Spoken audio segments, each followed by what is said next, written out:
Hey guys, Dotson Guys here with MarineMax in Charleston. Today I want to show you guys a new unit that just arrived for us for stock. This is a Scout 177. She's a 2024 model. She's got a hull exterior with midnight blue. We've got her paired with a Yamaha 90, which is an upgrade, as well as the upgraded hydraulic steering.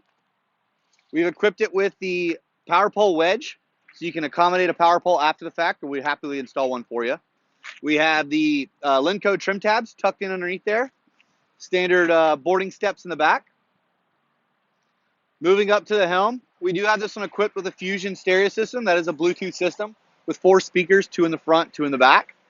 We have digital tacks from Yamaha, as well as USB charging ports there on the dash with our standard tilting helm.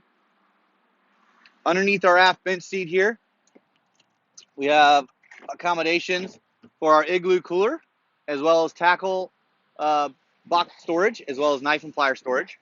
We have our batteries tucked away in our console. We have our standard bait well in the forward of the console there. Vertical rod racks, port and starboard. We did equip her with the optional bow filler, and as well as dry storage underneath there to accommodate your cast nets. She is equipped with a trolling motor panel standard, and as well as LED lighting throughout. If you guys have any further questions about this beautiful boat, feel free to call us at 843-747-1889. Again, my name is Dotson Geis with MarineMax in Charleston. Thanks for watching.